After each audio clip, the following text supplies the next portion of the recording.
+2 പഠനം കഴിയുന്നതോട് കൂടിയിട്ട് മമ്മിക്ക് ഏകദേശം മനസ്സിലായി എനിക്ക് പഠിച്ച് മുന്നോട്ട് പോകാനുള്ള താല്പര്യമില്ല. അപ്പോൾ +2 പരീക്ഷയുടെ എക്സാം ഹോളിഡേസിന്റെ സമയത്ത് മമ്മി എന്നെ ഒരു ദിവസം വിളിച്ചിട്ട് പറഞ്ഞു, നീ സാറിനെ പോയിട്ടൊന്ന് കണ്ടോ, കാരണം സിനിമയിൽ എന്തെങ്കിലും ഒരു പണി കിട്ടാതിരിക്കില്ല. അപ്പൊ ഞാൻ മമ്മീനോട് ഓക്കെ എന്ന് പറഞ്ഞിട്ട് മമ്മി അറിയാതെ കറുപ്പ് പാഡില് മോണാക്ടിന് ഫസ്റ്റ്, കഥാപ്രസംഗത്തിന് അങ്ങനെ കിട്ടിയ പേപ്പർ കട്ടിങ് പൊട്ടിച്ചിട്ടുള്ള ഒരു സാധനം, അതും പിടിച്ച് ഞാൻ കൊടുങ്ങല്ലൂർക്ക് വണ്ടി കയറി. അവിടെ ചെന്ന് എനിക്കറിയാവുന്ന പിന്നെ കമൽസാറിന്റെ വീട് എന്ന് പറഞ്ഞു കഴിഞ്ഞാൽ നമ്മൾ ഓട്ടോറിക്ഷക്കാരൊക്കെ അവിടെ കൊണ്ടുവന്ന അവിടെ ചെന്ന് നോക്കിയപ്പോൾ സെബുറാൻഡിയുടെ അടുത്ത് പറഞ്ഞു, ഞാൻ ചാക്കോച്ചേട്ടനെയും മരിയ ടീച്ചറിനെയും മോൻ പൊന്നാനിയിലുള്ളത്. അപ്പൊ ടീച്ചർക്ക് ഓർമ്മ വന്നു, ഞാൻ സാറിനെ വന്നത്, ഞാൻ മോണാക്ടിലൊക്കെ ഫസ്റ്റ് കിട്ടിയിട്ടുണ്ട്, നാടകമൊക്കെ കളിക്കുന്നുണ്ട്, നാടകത്തിൽ ഫസ്റ്റ് ആയിട്ട് കിട്ടിയിട്ടുണ്ട്, എനിക്ക് സിനിമയിൽ എന്തെങ്കിലും അഭിനയിക്കാം. ഈ സാറ് ഇവിടെ ഇല്ലല്ലോ, സാറ് എറണാകുളത്താ ഷൂട്ടിങ്ങിനാ. അങ്ങനെ പറഞ്ഞു, നമ്പർ എന്തെങ്കിലും തന്നാൽ ഞാൻ വിളിച്ചു നോക്കായിരുന്നു. അപ്പൊ വീട്ടിലെ നമ്പർ തന്നു. പിന്നീട് ഞാൻ തിരിച്ചു പോയിട്ട് ഇടയ്ക്കിടയ്ക്ക് ഈ നമ്പറിലേക്ക് വിളിച്ചു നോക്കുമ്പോൾ സെബുറാൻഡിയാണ് എടുക്കുന്നത്, അല്ലെങ്കിൽ വീട്ടിലുള്ള വേറെ ആരും. എന്നിട്ട് സാറ് വിടില്ല എന്ന് തന്നെ പറഞ്ഞു. പരീക്ഷയാണെങ്കിൽ തുടങ്ങാറുമായി, പരീക്ഷയിൽ എന്തായാലും നമുക്ക് പാസ്സാവുന്നുള്ള ഉറപ്പില്ല. കാരണം എന്താ വെച്ച് കഴിഞ്ഞാൽ ഞാൻ എല്ലാ കൊല്ലവും വർഷാവസാനം പരീക്ഷ തുടങ്ങാറാകുമ്പോൾ ആരോഗ്യം സാറിനെ സിനിമയിൽ കമൽ സാറുണ്ട്, അതിൻ്റെ ഉള്ളിലേക്ക് കടത്താം. കാരണം നമുക്ക് പൊന്നാനിയിൽ ജനിച്ചു വളർന്ന ഒരു പയ്യനെ സംബന്ധിച്ച് കൊച്ചി അല്ലെങ്കിൽ മദ്രാസിലുള്ള സിനിമ എപ്പോഴും തിയേറ്ററിലാണ് അടുത്ത് വരിക, അല്ലാതെ സിനിമ ലോകത്തിലേക്ക് കടക്കുന്നത് എങ്ങനെയാണെന്ന് അറിയില്ല. അപ്പോഴാണ് ഈ ചെറിയ ഇന്റർവ്യൂസ് ഗൃഹലക്ഷ്മി, വനിത, മഹിളാരത്നത്തിലൊക്കെ വരുന്ന ലാൽചേട്ടന്റെ, ചേട്ടന്റെ, ദിലീപേട്ടന്റെ ഒക്കെ ഈ അസിസ്റ്റന്റ് ഡയറക്ടറായിട്ട് സിനിമയിൽ കയറി കമലിന്റെ എന്നുള്ളൊരു ഐഡിയ. കമൽ സാറാണല്ലോ എന്റെ ചെറുപ്പത്തിൽ അവിടെ വീടിന്റെ അടുത്ത് ആലപ്പടിയിൽ താമസിച്ചിരുന്നത്.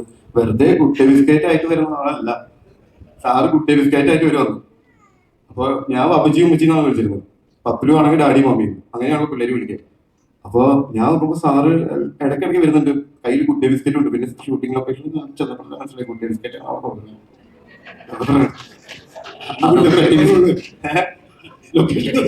ലൊക്കേഷനിൽ വന്നപ്പോൾ നമ്മളുടെ ലൊക്കേഷനിൽ ഞാൻ കാണുമ്പോൾ സാറിന് കുട്ടി ബിസ്ക്കറ്റ് ഞങ്ങൾക്ക് ക്രാക്ക്. അപ്പൊ മനസ്സിലായി അസിസ്റ്റന്റ് ഡയറക്ടർ ആവാൻ വേണ്ടിയിട്ട്. അപ്പൊ ഡയറക്ടർ ആവാൻ വേണ്ടി അസിസ്റ്റന്റ് ആവാം, പക്ഷെ എനിക്ക് ഉള്ളിൽ ആഗ്രഹം അഭിനയിക്കാനുള്ളതാണ്. അപ്പൊ ഞാനത് ചെയ്യും. ഞാൻ നോക്കിയിട്ട് സിനിമയിൽ ആക്ടർ ആവാൻ ചാൻസ് ചോദിക്കാന്നല്ലാതെ വേറൊരു വഴി കാണുന്നു. ആ ഇടയ്ക്കാണ് ദിലീപേട്ടന്റെ ഇന്റർവ്യൂസ് ഒക്കെ കണ്ടു തുടങ്ങും. കമൽ സാറിന്റെ അസിസ്റ്റന്റ് ഡയറക്ടറായി കയറി പറ്റി നടനായി നായകനായി. അപ്പോഴാണ് എനിക്ക് ഈ ഐഡിയ കിട്ടിയത്. അപ്പൊ കമൽ സാറിന്റെ അസിസ്റ്റന്റ് ആയ നടനാവാം, ഡയറക്ടർ മാത്രമല്ല. അപ്പൊ അതൊക്കെയാണ് എല്ലാ കൊല്ലവും പരീക്ഷയുടെ സമയത്ത് നമ്മൾ ആലോചിക്കുന്നത്, അല്ലെങ്കിൽ നമുക്ക് ഊർജ്ജം തരുന്നത്. അങ്ങനെ കഷ്ടി ജയിച്ച് 9ാം ക്ലാസ്സിൽ മാത്രം 2 വർഷം പഠിച്ചു. ആ കൊല്ലങ്ങൾ അങ്ങനെയായിരുന്നു. അതായത് ഇംഗ്ലീഷ് മീഡിയത്തിൽ നിന്ന് തന്നെ മാറ്റി മലയാളം മീഡിയത്തിലേക്ക് കൊണ്ടുവന്നു. അപ്പൊ ഒന്നുകൂടി പഠിക്കണം, എല്ലാ സാഗു എന്നൊക്കെ പറഞ്ഞിട്ട് മലയാളത്തിലേക്ക് പഠിക്കുന്നില്ല.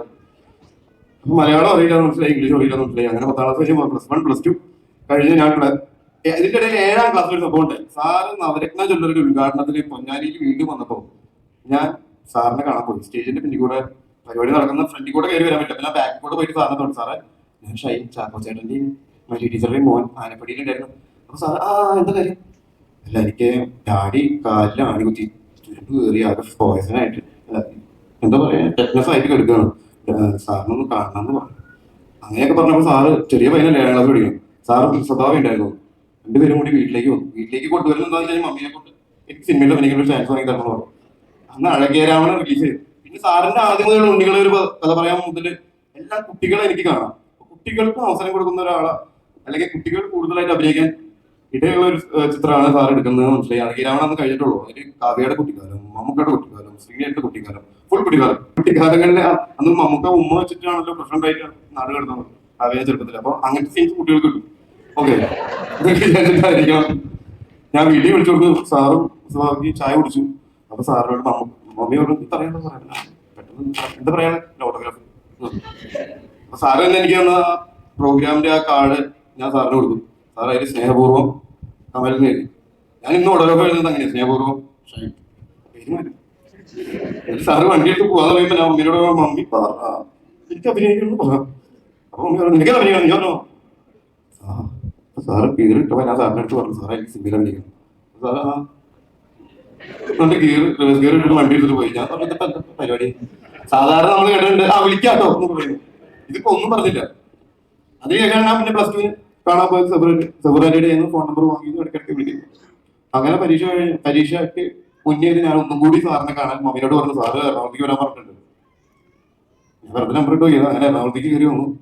ലൊക്കേഷനിൽ എത്തിയപ്പോ അന്ന് ഗ്രാമഫോണിന്റെ ഷൂട്ട് എടുക്കും, ദിലീപേട്ടയും നീരജാസ്മിന്റെ ഒക്കെ. അവിടെ ചെന്നപ്പോ നമുക്ക് പന്തി എല്ലാം തോന്നി. ആദ്യമായിട്ടാണ് ഞാൻ ലൊക്കേഷൻ കണ്ടത്. എന്റെ കൈയും കാലം വരയ്ക്കാൻ തുടങ്ങി. ഇതിപ്പോ ചാൻസ് വഹിക്കുന്ന പോലെ കോണാക്ട് കളിക്കുന്ന പോലത്തെ പരിപാടിയായിരുന്നു. ഇത്രയും ആൾക്കാർ ലൈറ്റും ബഹളവും ഇതിന്റെ ഉള്ളിൽ എന്തിനേക്കാണ്. ഞാൻ സാറിനെ നോക്കിയുള്ള സാറ് ലിഫ്റ്റിന്റെ ഉള്ളിലേക്ക് പോകും, ഒരു കൂട്ടം ആൾക്കാർ. എന്താന്ന് വ്യക്തമല്ല. അപ്പൊ ഞാൻ ആ കൂട്ടത്തിന്റെ കൂടെ ഹൈറ്റ് എന്റെ ഉള്ളിൽ കയറി പറ്റും.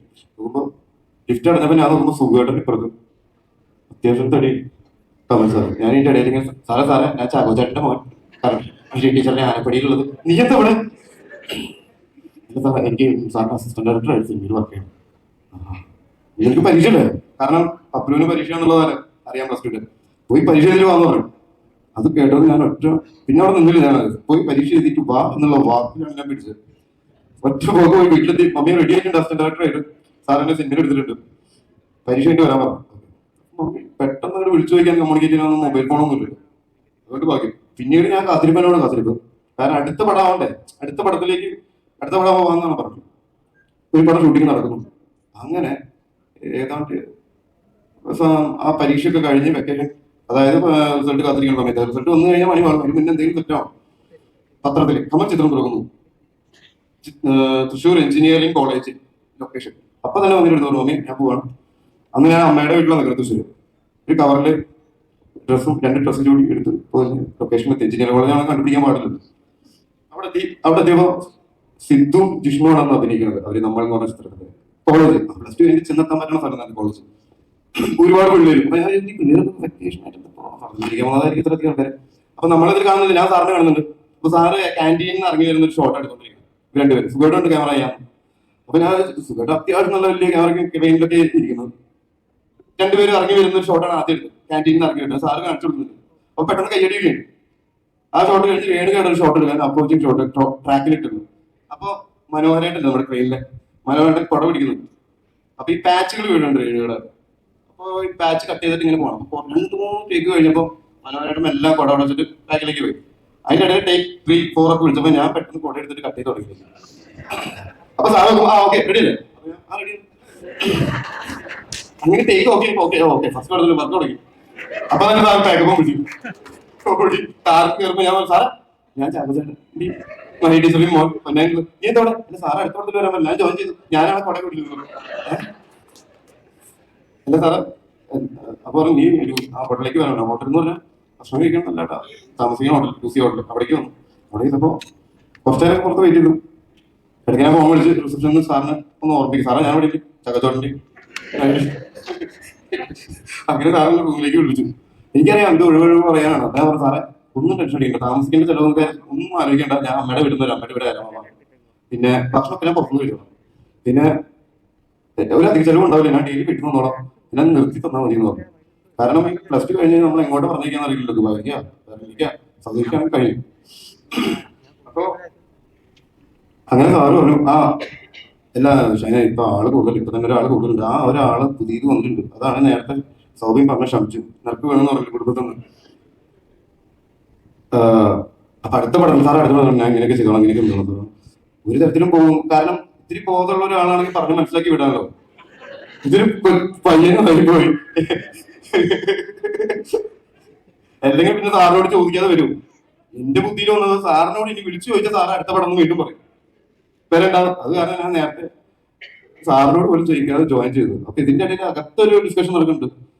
സെലീം പുതിയ ആളോട് വരുന്നുണ്ടോ ഉണ്ടോ ശരി. അപ്പൊ സാറ് പറഞ്ഞു സെലീനും പോയി കണ്ടാൽ മതി. സെലീം എന്ന് പറയുമ്പോ എനിക്ക് ഞാൻ അതിന്റെ ഏത് സെലീം എന്നുള്ളത് അന്വേഷിച്ചു. പിറ്റേ ദിവസം ഞാൻ വന്നു, ഞാൻ ലൊക്കേഷനിലോ സെലീം അന്വേഷിച്ച് നടക്കുക.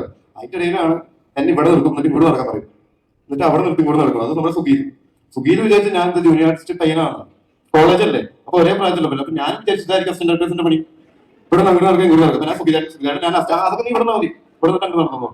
2 ദിവസം കഴിഞ്ഞാൽ ഞാൻ പറഞ്ഞത് ഞാൻ അസിസ്റ്റന്റ് ഡയറക്ടറായിട്ട് പുതിയത് വന്നത്. ഈ ആ പുതിയത് വന്നത് നിന്നെ 2 ദിവസമായി ഇവിടെ അന്വേഷിച്ചു. സാറ് സെലീനോട് പറഞ്ഞിട്ടുണ്ടായിരുന്നു ഇങ്ങനെ ഒരാൾ വരുന്നുണ്ട്. ഓക്കെ, അങ്ങനെ അന്ന് മുതൽ തുടങ്ങിയതാ. അന്ന് ആദ്യം പെട്ടി ചോന്നത് അതുകൊണ്ടാണെന്ന് നമ്മളാന്ന് പറയാ. ഞാൻ അങ്ങനെ സ്ക്രിപ്റ്റ് ബോക്സ്. അപ്പൊ നമ്മൾ തമാശയിട്ട് പറയും, ഇവരൊക്കെയാണ് അഭിനയിക്കുന്നത്, കഥ കൊണ്ടുപോകുന്നത് നമ്മളാ. രാവിലെ ചുമന്ന് കൊണ്ടുപോയി ആ പെട്ടി അവിടെ വയ്ക്കും. അതാണെങ്കിൽ ഇത്രയും വലിയ പെട്ടി നമ്മൾ നേരെ പൊന്തിച്ചിട്ടുണ്ടാവില്ല. എല്ലാ ദിവസവും കൊണ്ടുവരുന്നു. എല്ലാവരും പെട്ടെന്ന് ചോദിക്കാൻ അറിയില്ല. അങ്ങനെ നമ്മുടെ വരെ എത്തി. ഇതെങ്ങനെ പറഞ്ഞു എത്തിച്ചാന്ന് എനിക്ക് തന്നെ അറിയില്ല. അപ്പൊ ഈ ഇതുവരെയായിരുന്നു എന്റെ ജീവിതത്തിലെ ഏറ്റവും വലിയ കാത്തിരിപ്പ് സിനിമയിൽ. അത്രയും ദൈർഘ്യമില്ല ഈ 100ലേക്ക് എത്താൻ. കാരണം ഇതിപ്പോ വന്നു എനിക്ക് 100 വയസ്സ് വരെ ഒരു പ്രതീതിയാണ് എല്ലാവരും നിങ്ങൾ കാണുന്നത്. ഞാൻ ഇടയ്ക്ക് വെച്ചിട്ട് അല്ല നമ്മളിടയ്ക്ക് ആഘോഷിക്കാറുള്ള 75-ാം വയസ്സ് 100-ാം വയസ്സൊക്കെ അതേപോലെ എനിക്ക് ഉണ്ടായ കേസും അനുഭവങ്ങളും. അതിന് ഞാൻ ജയിലിൽ നിന്ന് ഇറങ്ങിയിട്ട് സാറിനെ വിളിച്ചപ്പോൾ സാർ പറഞ്ഞു സിബിനെ പോയി കാണണം, സിബി സാറിനെ പോയി കാണണം. സിബി സാർ എന്നെ വെച്ച് പടം ചെയ്യാൻ പ്ലാൻ ചെയ്തിട്ടുണ്ടായിരുന്നു. ഞാൻ പറഞ്ഞിട്ടുണ്ടായിരുന്നു. അങ്ങനെ ഞാൻ സിബി സാറിനെ പോയി കണ്ടത്.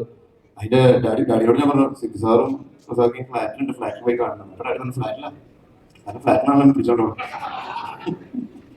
അത് ഞാൻ വന്ന് പറഞ്ഞു ഫ്ലാറ്റിനാണ്. ഡാഡി കുറച്ച് പേടിച്ചു. പിന്നെ റസാഖി ഉണ്ടായിരുന്നു. സിബി സാറും റസാഖിയും എന്റെ ഇടവും പോലെ ഇരുന്നിട്ടാണ് ആ പടം ചെയ്ത് തീർത്തത്.